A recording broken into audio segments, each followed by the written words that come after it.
अस्सलाम वालेकुम। मैं आसिफ बिलाल। डियर स्टूडेंट्स, आज मैं आपको बायोलॉजी के इंट्रोडक्शन के बारे में बताऊंगा। बायोलॉजी को समझने के लिए आपको सबसे पहले ये जानना ज़रूरी है कि बायोलॉजी आया कहाँ से। बायोलॉजी दरअसल साइंस की एक ब्रांच है। तो साइंस को समझने के लिए आपको थोड़ी सी हिस्ट्री के बारे में पता होना चाहिए, इंसान की। चूँकि बायोलॉजी एक स्टडी ऑफ लाइफ है, तो सबसे पहले आपको एनिमल्स की स्टडी के बारे में जानना होगा थोड़ा सा। तो हम उसका ज़रा बैकग्राउंड देख लेते हैं। सबसे पहले ये देखते हैं कि इंसान का ओरिजिन कहाँ से हुआ। इंसान का जब इंसान ओरिजिनेट हो चुके, तो पहले पहले इंसान अपने रहने सहने के लिए दरख्तों के पत्ते खाते थे, घरों में रहते थे, अपने जिस्म को छुपाने के लिए पत्तों का इस्तेमाल करते थे। तो इसके बाद फिर आहिस्ता आहिस्ता, सिर्फ अगर हम एक चीज़ की बात करें, इंसान के पहनने की, तो सबसे पहले इंसान दरख्तों के पत्तों का इस्तेमाल करते थे। फिर आहिस्ता आहिस्ता इंसान में मज़ीद शऊर डेवलप होता गया और इंसान दरख्तों के पत्ते से उसने फसलें काश्त करना शुरू कर दी। इंसान को पता चला कि एक बीज किसी चीज़ का नाम होता है। तो बीज उसने ज़मीन में दबाया तो फसलें और दरख्त और पौधे और जड़ी बूटियाँ ये उगना शुरू हुई।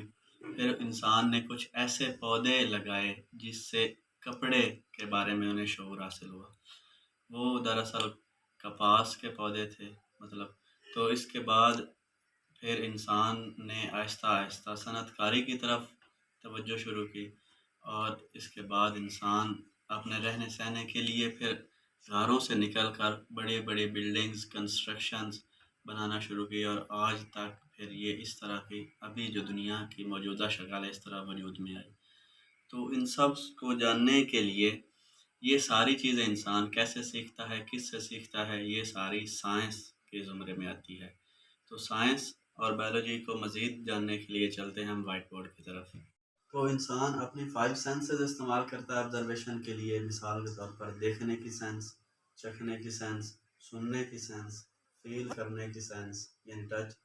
फिर इंसान सूंघने की सेंसेस इस्तेमाल करता है। तो ये सेंसेस इस्तेमाल करके इंसान ने अब इस तरह ऑब्जर्वेशन की। ऑब्जर्वेशन के बाद इंसान ने चाहा कि हम जो ऑब्जर्वेशन कर चुके, इस पे तजर्बात किए जाएं, एक्सपेरिमेंट्स किए जाएं।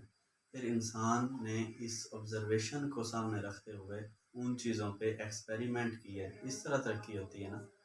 तो फिर एक्सपेरिमेंट के बाद जो लॉजिकल कंक्लूजन आया, यानी जो भी नतीजा आया, एक मंतकी नतीजा, उसको लिखता गया इंसान और इसी तरह इंसान तरक्की करता गया।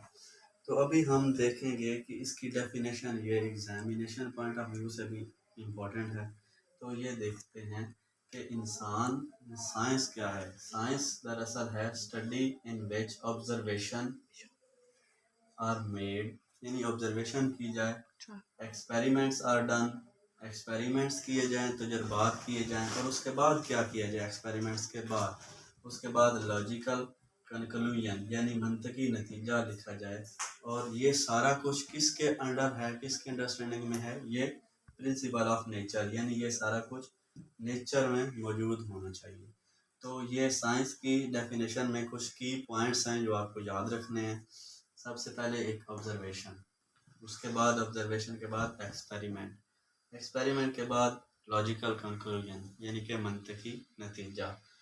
ये सारा कुछ फिर कैसे किस ऑर्डर में है, किस सिमत में है, ये है प्रिंसिपल ऑफ नेचर में। तो ये है दरअसल साइंस। तो शुरू में साइंस सिर्फ एक ही थी, साइंस। तो फिर जैसे तैसे इंसान तरक्की करता गया, साइंस की भी ब्रांचेस आगे होगी।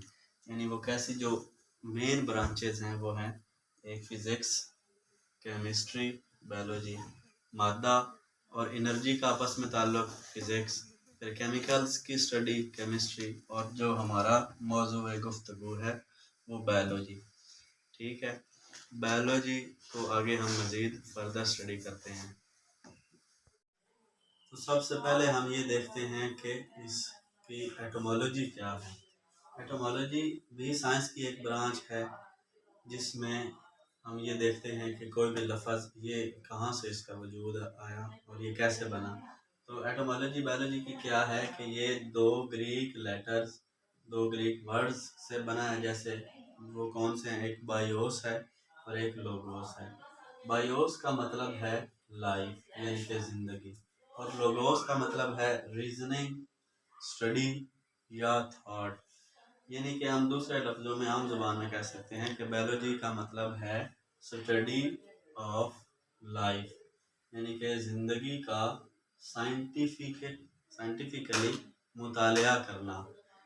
ज़िंदगी अब क्या है, ज़िंदगी जो भी चीज़ सांस लेती है, जो भी चीज़ सांस लेती है वो लाइफ के ज़ुमरे में आती है। इसमें स्मॉल एनिमल्स भी आ जाते हैं, इंसेक्ट्स, ह्यूमंस और पौधे भी, जड़ी बूटियाँ भी, हर्ब्स, श्रब्स, सब चीज़ें इसमें हम स्टडी करते हैं।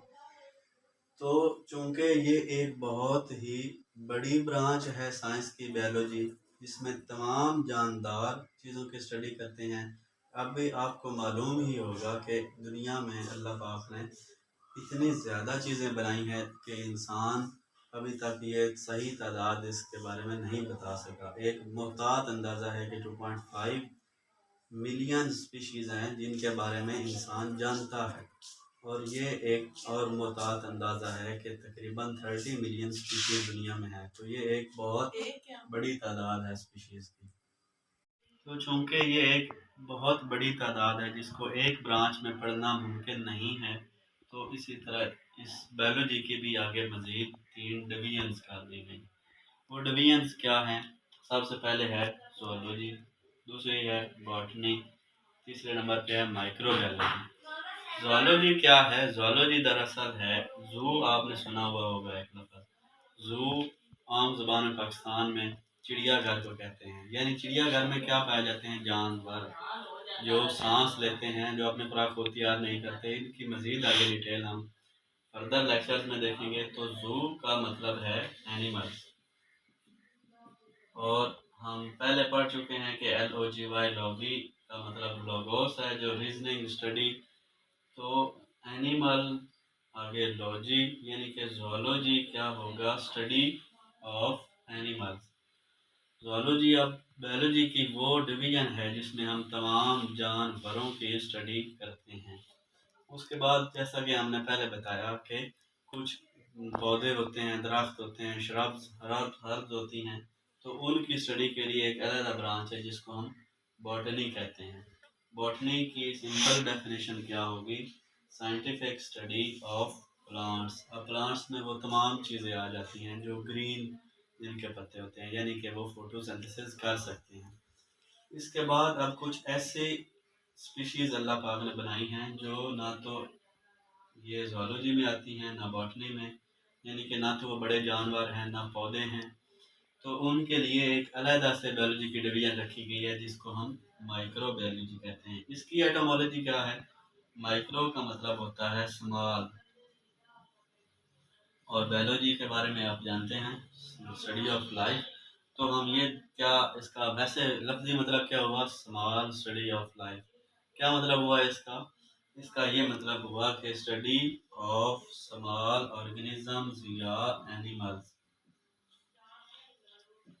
यानी कि ऐसे एनिमल्स की, ऐसे स्मॉल ऑर्गेनिज्म की स्टडी, ऐसे छोटे जानदारों की स्टडी जिनको हम नेकेड आई से, आम आँख से भी नहीं देख सकते। हम सबसे ज़्यादा चूंटी को देख सकते हैं, तो इससे भी मज़ीद छोटे जानदार होते हैं जो वजूद रखते हैं अपना। उनके लिए जो ब्रांच बनाई गई है वो है माइक्रोबायोलॉजी। तो इनको फिर देखने के लिए क्या इस्तेमाल करते हैं? एक ख़ास किस्म का गैजेट होता है जिसको हम आम ज़ुबान में माइक्रोस्कोप कहते हैं। तो आगे माइक्रोस्कोप की भी मज़ीद टाइप्स हैं जिनमें लाइट माइक्रोस्कोप आती है, कंपाउंड माइक्रोस्कोप आती है, इलेक्ट्रॉन माइक्रोस्कोप आती है। वो हम बाद में मज़ीद जब उसके टाइम आएगा तो हम स्टडी करेंगे। तो माइक्रोस्कोप की मदद से हम उन ऑर्गेनिजम्स को देख सकते हैं जिनमें बैक्टीरिया वगैरह आते हैं। तो बच्चों, ये था आज का लेक्चर। अगर आप अपने कुछ क्वेश्चंस करना चाहते हैं, कुछ सजेशंस देना चाहते हैं, तो कमेंट सेक्शन में ज़रूर दीजिए। अल्लाह।